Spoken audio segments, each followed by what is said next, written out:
In this video, I'll be going over some builds for you to play as Vengeance Demon Hunter at max level. Before we get to the video though, a lot of my viewers aren't subscribed, so if you're watching this and you're not subscribed, consider hitting the subscribe button. It would really help me out, and I have tons of great content coming to Dragonflight and beyond. Also follow me on Twitch. With that, enjoy the video. So the thing with Vengeance when compared to my video on Havoc that I did on this topic is that there are less builds, which makes sense when you think about it, as it's a tank, right? So you have a lot of talents in your trees that are there for defensiveness instead of DPS, so there's less kind of nuance and choice. If you need defensives, you grab the defensives. If not, you grab the DPS. Now, before we get into this, I do want to say a big shout out to the Vengeance Demon Hunter Discord people, Itame and all those other people down there. They helped out a lot with making content that I, used for research for this video. So shout out to them. Big help to ton of Vengeance Demon Hunter people. They are great.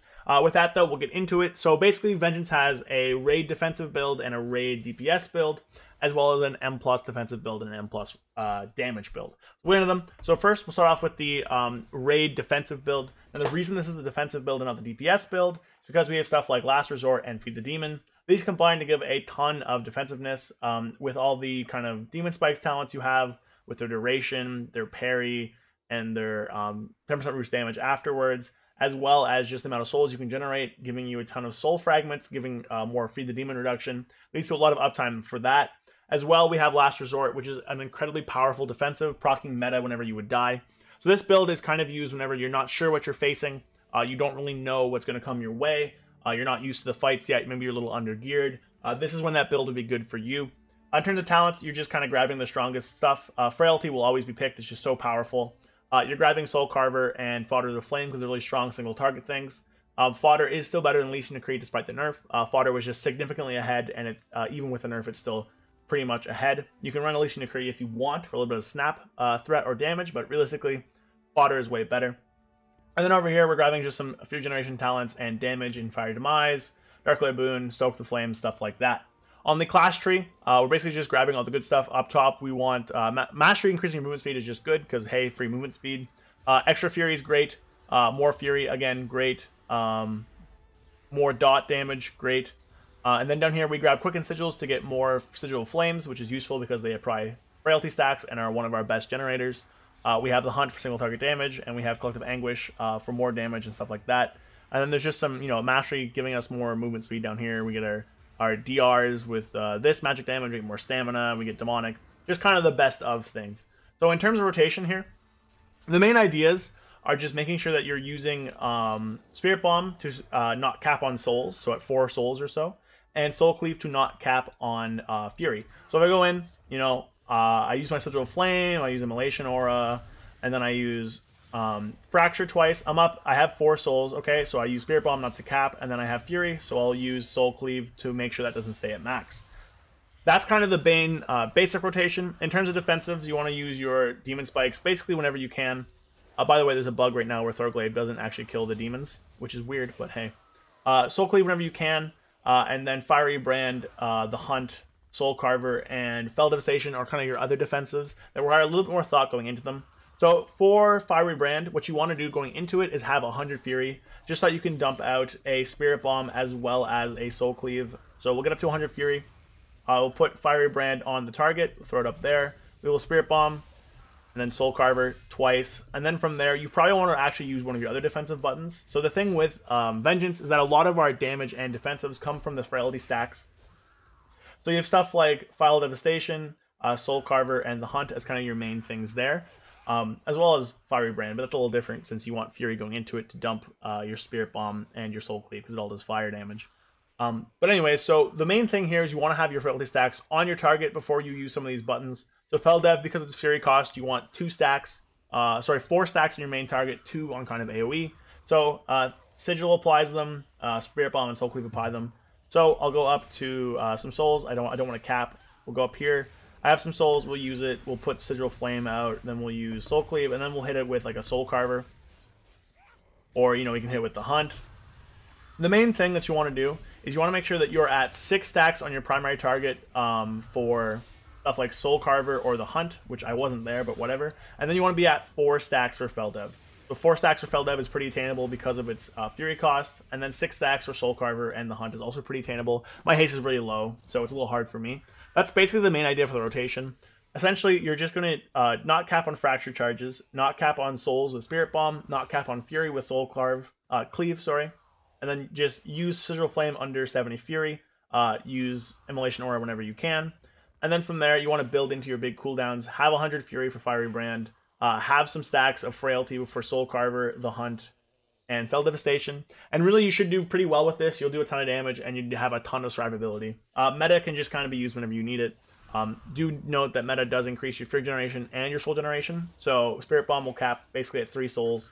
Fracture will generate 1 more soul, so you don't want to use that under 4 souls. You want to use that around 3 or so, not above, so you don't cap them. That's basically it for the kind of defensive build and the single target rotation. I'll show you guys the single target damage build, and we'll talk about it. So this is kind of the damage build here. Now you'll notice that I've basically swapped out the middle talents for the right side, going down to pick up Down in Flames, which is a crazy strong DPS increase for us.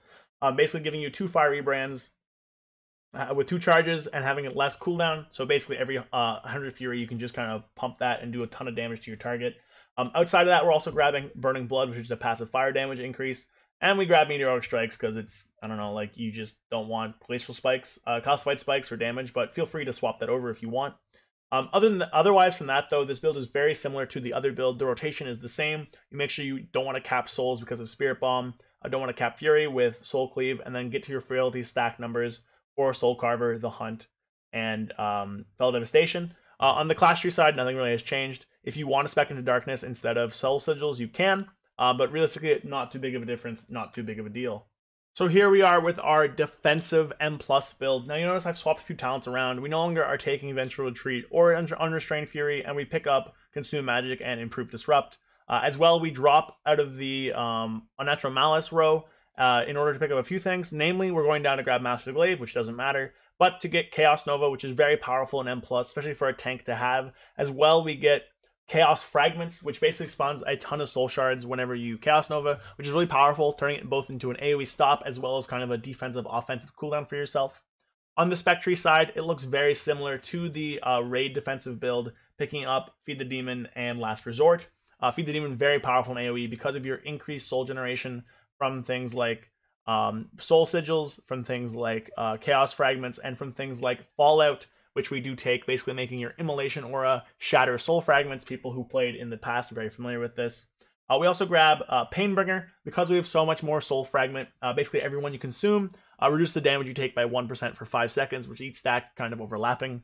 Now we don't really put another point into this because there's a lot of other points in the tree we do want. You can maybe drop out Dark Lair Boon for it, but that'll just reduce how much Fell Dev you get, so I wouldn't really recommend it. In terms of rotation, this is exactly the same as what I talked about before. However, you do want to keep in mind of your kind of AoE caps for frailty. So for Fell Dev, you want 4 on your primary, 2 on AoE, which is easy enough with Sigil Flame and with Spirit Bomb and Soul Cleave because they do hit multiple targets. And then for Soul Carver and the Hunt, you want 3 on your AoE targets and 6 on your main target. Now in M+, there's definitely more of an argument for Leash and Decree. However, Spirit Bomb, Fart of the Flame is still probably more damage. The demon itself can do a lot of healing, as well as giving you a ton of damage and an extra soul, and more targets to cleave frailty onto. But if you want that snap damage, maybe that help with some threat, as well as that snap soul generation, although I will say it's less than in Shadowlands because we did lose the legendary, then Leash and Decree can be used for you. But realistically, this one is mostly the same rotationally as the single target one. Now, I will say we did swap out another extra talent into Sigil Silence. Now, this with with Vengeance is incredibly powerful, and actually one of the big reasons why I think Vengeance is going to be pretty well suited for the upcoming meta. And the reason for that is that it's a 48-second Sigil Silence with Quicken Sigils that silences all enemies for 8 seconds. And if you want, you can even bump that up to a little bit longer with Precise Sigils or Concentrated Sigils, up to 10 seconds. An 8 to 10 second silence is incredibly powerful and is one of the main reasons why Vengeance Demon Hunter will be pretty decent coming up into the new tier, up in the new season. Also will make you really, really good in those like pug keys or whatever. Now, if you want this, then there's honestly not too many points you can kind of take out of in the tree here. You kind of need a lot of your points up top, right, in order to move down, so you can't really drop things like Consume Magic. Realistically, if you do want to get 2 extra seconds on your silence, what you could end up dropping is maybe, I don't even know, like a point in Chaos Fragments or down here. There's not really too many other places, right? Because you kind of need all these other talents to get down to where you need to go. You could drop a point in Soul Rending, but I wouldn't recommend ever doing that because you'll just lose a ton of Leech. So really, if you want to take the longer silence, you could drop out Chaos Fragments and pick it up. But I would hesitate against doing that. It's going to lead to some issues you have with your survivability and makes Chaos Nova a little bit worse. Now this is the full damage build for M+, and again, this looks very familiar if you've been paying attention to the video. It's basically just kind of the damage portion from Raid, moved over into an M+ setting, taking stuff like Sigil of Silence and a few of our M+ talents. Again, we aren't taking Unnatural Malice right now because of just how powerful some of the other options on the tree are for our survivability and damage, but again, you know, if you want to take it, go ahead. In AoE, your rotation a lot comes down to Down in Flames, which you can basically have for every pack, allowing it to spread around with Burning Alive and increase its duration with Charred Flesh. This is similar to the single target one where your rotation comes down to kind of increasing the duration of Charred Flesh, a Fiery Brand with Charred Flesh, having a ton of uptime because of Down in Flames. However, here we take Burning Alive because we want it, not because of pathing. This causes a ton of fire damage, taken increases to spread around the entire party, the entire pack. Basically, you want to do this before you go into any of your burst windows. So if you get it to 100 energy, or fury, sorry, you can throw out your Down in Flames, then start stacking your frailty things, and then go off with your Feldev or go off with your Hunt or stuff like that. So I guess I'll just show you guys. So we're coming into a pack here. Now I don't have anything. Ideally, you'd have some stuff left over from the previous pack. So I'm going to come in, use Immolation Aura, because why not? I'll throw out my Fiery Brand, let it start spreading. I'm up to 100. We'll use Spirit Bomb, and then we'll use Soul Carve, and then I'll Hunt into the pack. And I'll do some damage off of that. Now, ideally, you do want to throw down Sigil of Flame. I obviously forgot there, but Fiery Brand is one of those things that comes up pretty quickly. So we'll get back up to 100 here. So we'll throw down our Fiery Brand. If I can actually target something and it can go off. There we go. We'll use Immolation Aura. We'll throw down our Sigil of Flame. We'll do a Spirit Bomb, a Soul Carver, get back up to our energy, and then we'll use our nice thing, and we can do a pretty respectable damage. Now I am at low eye level here, but looking at the damage there, it's pretty decent, especially with how often you do get Fiery Brand. Now let's say the next pack is coming up, right? We come up, oh, I'll throw up Fiery Brand. I'll use Immolation Aura to keep it extended. I'll go up a little bit in Fury. Spirit Bomb, Soul Carve, and then Soul Carver. And that'll give me a bunch of souls as well, if I can just use the button. There we go. And I can start Spirit Bombing some more and do pretty good damage as well. Spirit Bomb will do a lot of your damage in AoE. Fire Brand also does a lot as well. But basically, you can have different offensive cooldowns kind of rotating in M+, which is going to be pretty useful and pretty good for those people looking to do a ton of damage in M+. We'll do this again. Get up to a ton of counts. Throw out my thing. Now again, didn't Fiery Brand there, but you guys basically get the idea there. Fiery Brand lets you do a lot of damage in AoE with this build. Again, here's the build. You do lack on defensiveness, but that shouldn't be too big of an issue. Maybe right now when we have low gear, it'll be bad, but towards the end, it won't be too bad. That is it for the video today. Now again, this isn't a guide. I just want to reiterate that. This is my full Vengeance Demon Hunter guide, but I wanted to give you guys a little idea of the builds you could be playing. It's a little bit of a primer in the rotation to use those. I'll have a more in-depth and detailed guide with more editing and all that stuff coming next week. So keep an eye out for that. Subscribe if you want to stick around for that. It would really help me out. But from here, the video's over. I really appreciate all you guys for watching this far. Leave a like, comment down below if you have any questions or comments or anything like that. Really appreciate all the support. I'll be live as well whenever this video goes out, so if you want to catch me on Twitch, link in the description. Appreciate all of you. Have a good one. Peace.